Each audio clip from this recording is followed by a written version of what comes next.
Welcome back to Your Real Estate Voice with Barb Schlinker. This is the weekly radio show that informs and educates you on how to buy or sell real estate with Barb Schlinker, the owner of Your Home Sold Guaranteed Realty. As the real estate market marches on, getting a house ready to sell is the question often asked by people who are even thinking of selling their home. So, Barb, why do most people need a checklist to get their house ready for sale?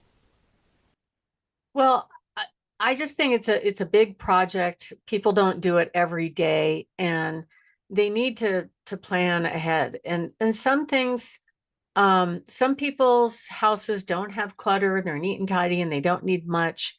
Even the most beautiful homes that I've seen could use a little help on the preparation for photo day front.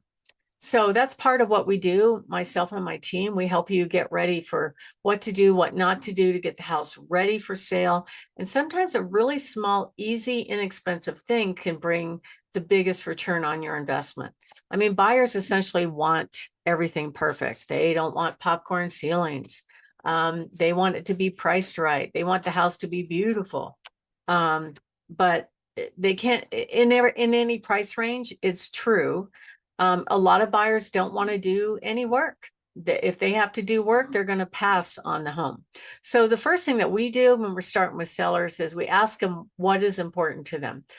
Most people want the most money, but not everybody. There's been some that said, I want to sell it fast versus getting the most money. So that's a different strategy. You may not have to do any kind of marketing. Actually, we had one gentleman come in our office last year and said, sell my house fast, do it now.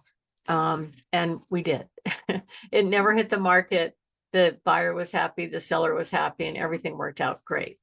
Now, here's what happens typically with most agents is that they will come in and go, oh, I can get you $1 million, on your house, which would be great. However, is that really true? And are they saying that just to put the sign up?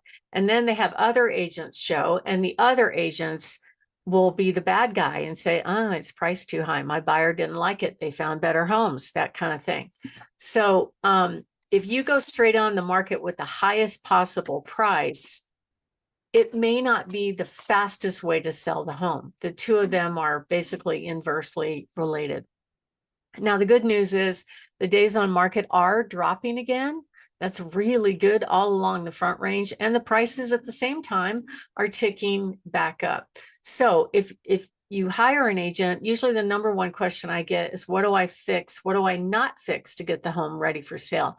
Usually I have most of the answers, but I sometimes will defer to my stager if it's like a color choice, because I don't think I'm great at that. I will ask them to help them with it.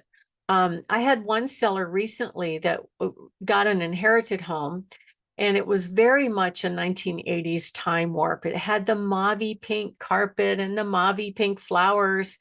The kitchen was not updated, but it was a huge house square footage wise in a location where there are a lot of custom expensive homes. So that essentially was their competition.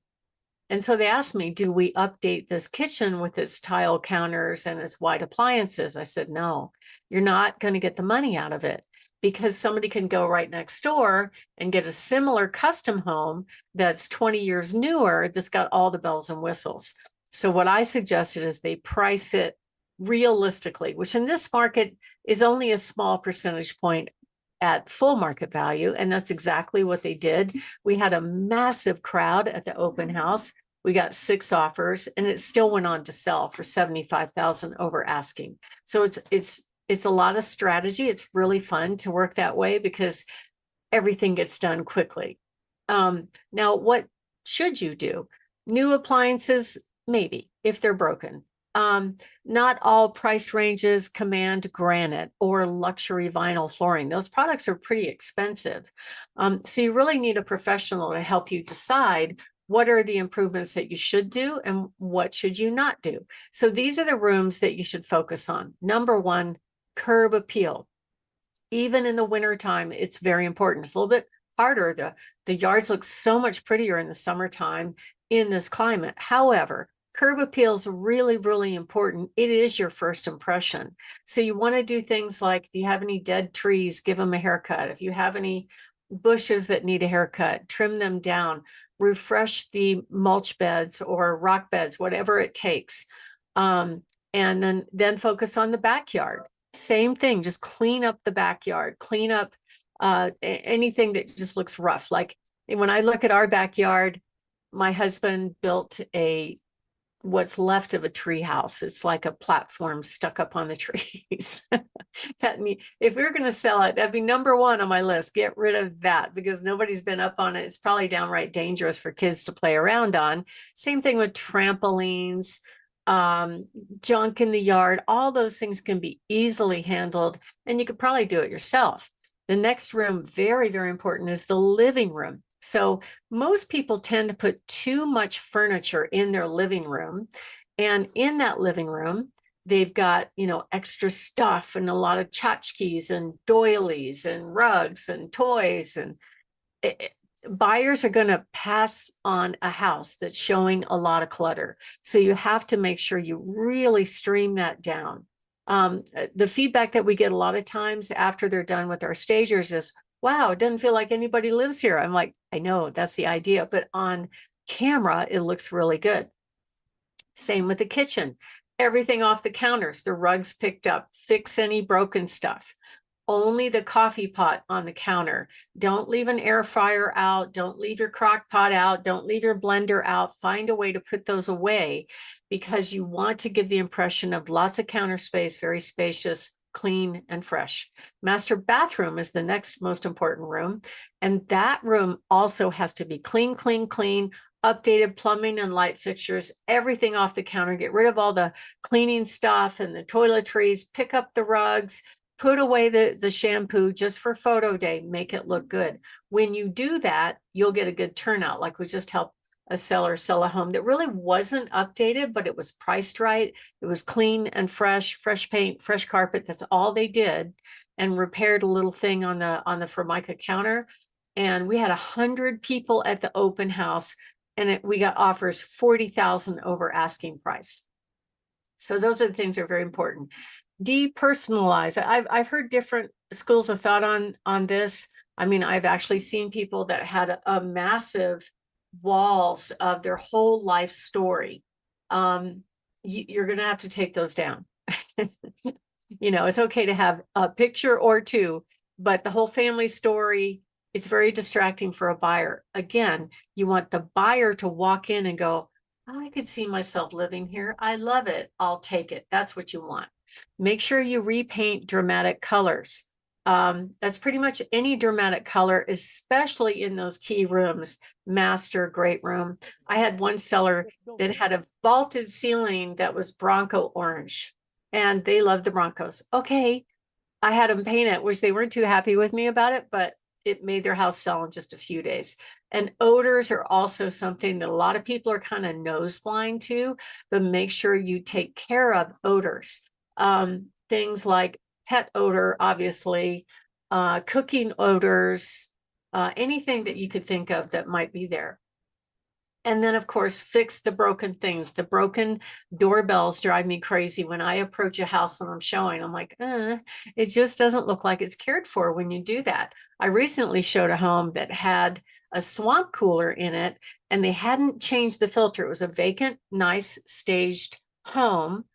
But they hadn't changed the filter in the swamp cooler, and it smelled like dirty diapers. Now, the agent denied it and told us that we stunk and all that stuff. So, okay, but we found out it was actually that they weren't maintaining the swamp cooler and it was causing that smell. Pricing is absolutely critical. If you don't get pricing right, they just won't come, or you'll get showings and no offers. And promotion is absolutely critical. So the way our system works here is they'll tell the agents, okay, go get pictures, put it up in the multiple listing service, and hope and pray somebody wants the house. That is their marketing strategy. There's no effort to really say what makes the home special, right? And we have ways around the MLS rules so that we can really promote the home for what makes it special. My name is Barb Schlinker. I'm the broker owner of Your Home Sold Guaranteed Realty and the host of this show. And we're talking about a simple checklist where you can get your home ready for sale. And next up, we're going to talk a little bit more about items on the checklist and my hot new listings. Richard? So we're talking with Barb Schlinker, host of the program, owner, broker of Your Home Sold Guaranteed Realty. This is your real estate voice. You can reach Barb at 719-301-3900 or visit barbhasthebuyers.com. Now, Barb, you've prepared a checklist to help people prepare their homes for sale. Is it simply on how the home looks? It's mostly that, plus it's pricing. Pricing is absolutely the number one thing. I've had homes that weren't so nice that sold for a premium because we presented them properly to the market and that they were priced right. So we do different marketing techniques to really attract the buyers to the home. But in general, you want to make sure that the home is decluttered, fixed up, and if you want to command top dollar, you have to price it what I call realistically versus optimistically. Anytime somebody prices in something for negotiating room, the buyers, it won't take much. It's 1 or 2 percentage points and they're moving on. Also consider doing a pre-inspection. Why do I say that? We call them our certified pre-owned homes because you can get ahead of problems before you're in a bind where you've accepted a contract. Now you only have 2 or 3 weeks to move and, oh no, I got to negotiate all these repairs as well. Nobody likes that part.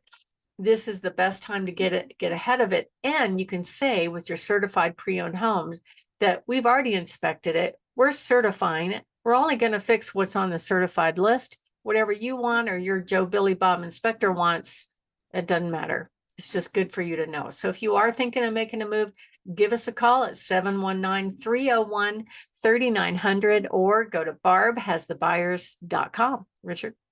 We're here with Barb Schlinker on your real estate voice. If you're thinking of selling your home, you want to get the most amount of money, of course, then visit barbhasthebuyers.com or call Barb at 719-301-3900. Barb, favorite time of the show, hot new listings, the lightning round. Absolutely. We have one for $49.99, just a low expensive, a low cost condo down in the southwest part of town that's offered as a short sale. And the reason a short sale means that they're asking the seller to accept less than what's owed because the value dropped below what he owes. And it's a really good buy. It's a great opportunity for a rental property, but it might take a few months to get that one closed. We have a great property on 35 acres out in Yoder, where the cows have squatting rights to walk around the property unless you fence them out. But it's a really good buy at $179. Another good buy up in Florissant on County Road 100. This 2-bedroom, 2-bath home would be the perfect mountain getaway, and that home is priced in the low 200s. Another great townhome in the southwest part of town on Autumn Heights, priced at $274,999. Beautiful home on Meade Avenue, kind of close to where Fillmore and Circle meet near the country club. Great location, rancher. Also a house that's a VA repo on El Paso that needs some remodeling, but it could be a real good buy for someone. Great home up in Florissant on Stevens Drive. My colleague has a beautiful 2-story with a 3-car garage at Mineral Belt. And then we have a fantastic ranch out on Judge Orr, priced at $1.39 million. This gorgeous property has a beautiful custom home, over 5,400 square feet, plus an auxiliary living unit that's almost 3,000 square feet, parking for at least 11 cars, 2 barns for your 4-legged family members. Great property. So if you're interested in that, give me a call. We have a great lot up in near Lake George on Hidden Valley at a very low price. And then a spectacular home in Florissant at $2.15 million that has a detached workshop garage and ADU, auxiliary living space, dwelling unit, whatever they call it, within it, plus RV parking and absolutely breathtaking views for the entire mountain range in southern Colorado. Also coming soon, a fantastic Powers Corridor home in the low 4s with a 3-car garage or ranch, and then a beautiful 4-bedroom home near the Valley High Golf Course in the low 3s. To find out about all of our homes, go to barbhasthebuyers.com, click on featured properties, or give us a call at 719-301-3900. Richard? You've been listening to Your Real Estate Voice. It airs every Saturday. And if you're thinking of making a move, call Barb at 719-301-3900 or visit barbhasthebuyers.com. And you can see replays of the show on her YouTube channel, Barb Has the Buyers, or listen on the podcast. It'll be on all the popular podcast platforms like Apple Podcast, iHeartRadio, and many, many others. Thank you for listening. Again, give Barb a call, 719-301-3900. Barb, great talking with you. Have a great week.